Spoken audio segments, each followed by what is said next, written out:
Hi guys, daily concept में आपका स्वागत है। मैं हूँ प्रदीप चौधरी, आपके लिए लेके आया हूँ डेली करंट अफेयर, जहां आपको मिलेगी यूपीएससी प्रोस्पेक्टिव की पूरी करंट अफेयर के क्वेश्चन आंसर। तो चलो आज की क्वेश्चन आंसर सेशन को चालू करते हैं। अगर आपको कुछ बेनिफिट होता है तो चैनल को लाइक कीजिए, सब्सक्राइब कीजिए और ज़रूर शेयर कीजिए। आज का पहला क्वेश्चन है, किस राज्य ने बिंदु सागर सफाई परियोजना की शुरुआत की है? तो इसका सही आंसर है उड़ीसा। एक स्टेट है जिसने बिंदु सागर सफाई परियोजना की शुरुआत की है। इसका उद्घाटन किया है उड़ीसा के चीफ मिनिस्टर नवीन पटनायक जी ने और यहाँ के यूनियन मिनिस्टर धर्मेंद्र प्रधान ने। इस परियोजना की तहत बिंदु लेक को प्रॉपर साफ किया जाएगा। ये लेक आपको उड़ीसा की जो राजधानी है भुवनेश्वर, इसके नज़दीक में मिलेगी। और यहाँ पे एक लिंगेश्वर टेम्पल करके है, इसी के पास एक प्रोजेक्ट है। और इस प्रोजेक्ट के लिए इंडियन ऑयल कॉरपोरेशन कोलैबोरेशन करेगी with institute of chemical technology से। तो एक बहुत ही बढ़िया परियोजना है। इससे पहले गंगा को सफाई करने के लिए एक परियोजना बनाई गई थी और यहाँ पे जो उड़ीसा में है बिंदु सागर की सफाई के लिए ये उड़ीसा में परियोजना का उद्घाटन किया है। क्वेश्चन नंबर 2 है, किस राज्य सरकार ने कलरीपट्टू एकेडमी स्थापन करने का निर्णय लिया है? तो एक्चुअली आपको फर्स्ट ऑफ ऑल ये मालूम होना चाहिए कि कलरीपट्टू क्या है। तो कलरीपट्टू ये केरल की प्राचीन मार्शल आर्ट है। तो इस प्राचीन मार्शल आर्ट की एकेडमी इस्टेब्लिशमेंट करने का डिसीजन एक केरल गवर्नमेंट ने लिया है। यहाँ के गवर्नमेंट ने इस मार्शल आर्ट को रिव्यू करने का डिसीजन लिया है और साथ ही में इसके लिए एकेडमी इस्टेब्लिशमेंट करने की भी घोषणा की है। इसके साथ ही वो उन टीचर्स को भी सैलरी देंगे जो वहाँ वो मार्शल आर्ट पढ़ाएंगे ऐसे। और इससे क्या होगा कि जो स्टूडेंट है वो अट्रैक्ट होंगे। ऐसा माना जाता है कि ये मार्शल आर्ट दुनिया की सबसे पुरानी मार्शल आर्ट है और इसीलिए केरल गवर्नमेंट ने ये डिसीजन लिया है। यहाँ के गवर्नर है आरिफ मोहम्मद खान और यहाँ के सीएम है पिलरन्नी विजयन। क्वेश्चन नंबर 3 आता है, किस भारतीय सेना ने हिम तापक हीटिंग उपकरण को विकसित किया है? तो इसका सही आंसर है डीआरडीओ ने हिम तापक हीटिंग उपकरण को विकसित किया है। डीआरडीओ बहुत से ऐसे इक्विपमेंट है जो कि इंडियन आर्मी के लिए बनाती है। डीआरडीओ के अंदर एक डिपार्टमेंट है जिसका नाम है डिफेंस इंस्टीट्यूट फॉर फिजियोलॉजी। इसके डेवलपमेंट इसने जो डेवलप किया है वो हीटिंग उपकरण है। आपको पता होगा कि भारत की कई ऐसी सेना है जो डिप्लॉय होती है लद्दाख, गलवान वैली और संगम लेक के करीब, और ऊपर से विंटर सीजन भी है। तो ये जो इक्विपमेंट है वो इसी जगह पर इसकी रिक्वायरमेंट है, जिस वजह से इंडियन आर्मी ने 420 करोड़ की डिवाइस को अभी से ऑर्डर कर दिया है। क्वेश्चन नंबर 4 है, किस केंद्र शासित प्रदेश ने TESOL मतलब टिज़ोल कोर सर्टिफिकेट प्रोग्राम की शुरुआत की है? तो इसका सही आंसर है दिल्ली। हाल ही में आपको मालूम होगा आजकल दिल्ली काफ़ी न्यूज़ में। दिल्ली ने हाल ही में तमिल और साथ में कोंकणी एकेडमी बनाने की भी घोषणा की थी। जिस तरीके से आंध्र प्रदेश ने इंग्लिश को इम्प्रूव करने के लिए कैम्ब्रिज यूनिवर्सिटी के साथ एग्रीमेंट किया था, वैसे ही दिल्ली ने इंग्लिश टीचर्स और वहाँ के जितने भी स्टूडेंट हैं इनको इंग्लिश में इम्प्रूवमेंट करने के लिए टिज़ोल कोर सर्टिफिकेट प्रोग्राम की शुरुआत की है और इसे सपोर्ट किया है यूएसए ने। इसकी जानकारी यहाँ के जो कैबिनेट मिनिस्टर है मनीष सिसोदिया, इन्होंने इसकी जानकारी दी है। क्वेश्चन नंबर 5 है, किस परियोजना के लिए लिडार सर्वेक्षण किया गया है? निम्नलिखित में से किस परियोजना के लिए लिडार सर्वेक्षण किया गया है? तो इसका सही आंसर है दिल्ली वाराणसी रेलगाड़ियों के लिए लिडार सर्वेक्षण किया गया है।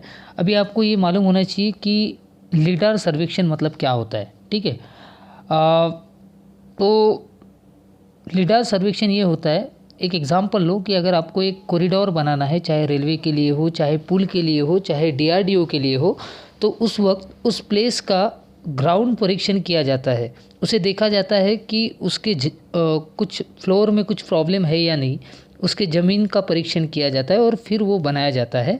तो अभी जो कॉरिडोर बन रहा है वो दिल्ली और यूपी के बीच में हम एक कॉरिडोर बना रहे हैं जो कि 180 किलोमीटर के स्पीड से वहाँ से रेलवे दौड़ेंगी। इस कॉरिडोर का कॉन्ट्रैक्ट एक चाइनीज़ कंपनी के साथ हुआ था, जिससे काफ़ी यानी कंट्रोवर्सी भी हुई थी। तो इस लीडर की मतलब इस लीडर के शुरू में हम देखेंगे कि यानी किस तारीख को हम इसे स्टार्ट कर सकते हैं, और काफ़ी कंट्रोवर्सी भी हुई थी इसके पहले जब भी ये इस्टेब्लिशमेंट की बात हुई थी तब।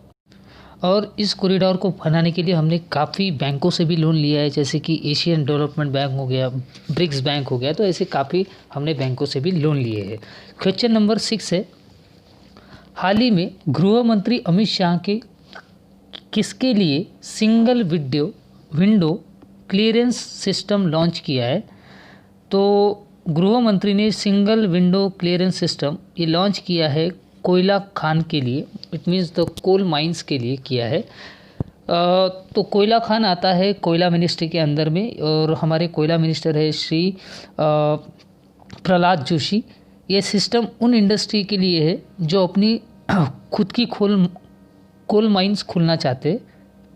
पहले क्या होता था कि अगर कोई इंडस्ट्री अगर खुद का कोयला माइंस अगर ओपन करना चाहता था तो बहुत सारे उसको डॉक्यूमेंट लगते थे, और इसके लिए उसे अलग अलग डिपार्टमेंट में जाके उसकी रिक्वायरमेंट पूरी करनी होती थी।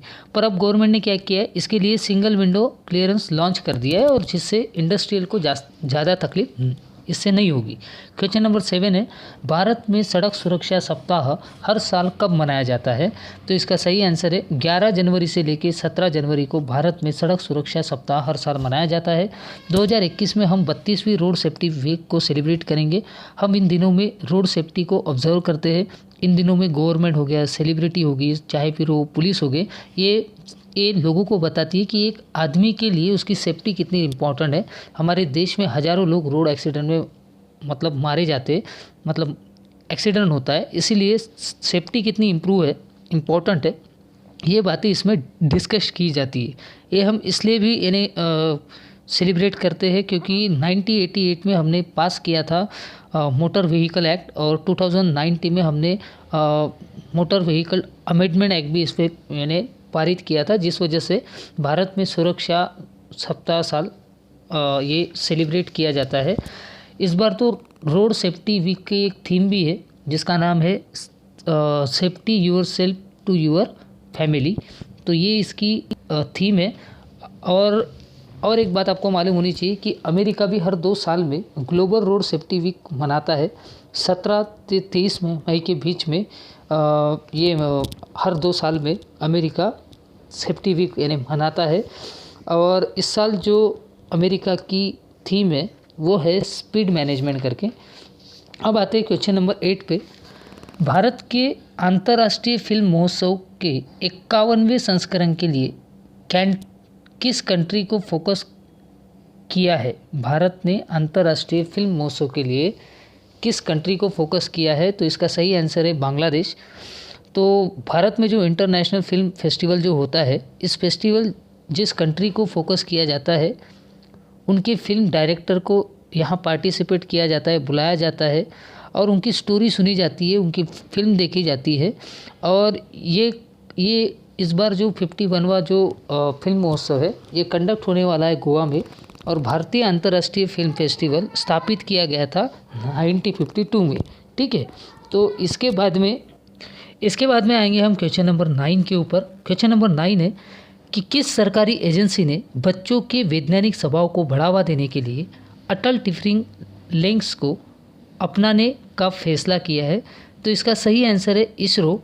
अब ये अटल टिफरिंग लैब्स क्या है ये आपको सुनना होगा। तो ये एक प्रोग्राम है जो चलाता है अटल इनोवेशन मिशन, जो कि नीति आयोग के अंडर में है। इससे बच्चों के अंदर किसी चीज़ के लिए अगर जिज्ञासा बढ़ानी है तो इसे इस लैब में उसे बढ़ाई जाती है, ताकि वो बड़े होके इस लेवल के क्वेश्चन पूछ सके कि और उन्हें उन चीज़ों से लगाव भी हो। इसलिए ये लैब ओपन यानी करने वाले हैं। करीबन 100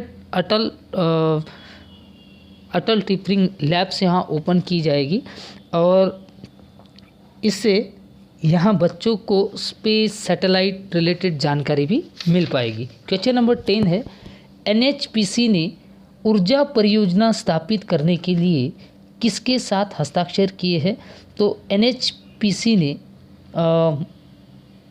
जो ऊर्जा परियोजना स्थापित करने के लिए हस्ताक्षर किए हैं उसका नाम है Indian renewable energy development agency.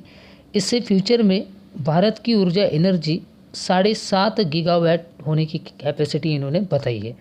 इसी के साथ आज का लेक्चर यहीं पे समाप्त होता है।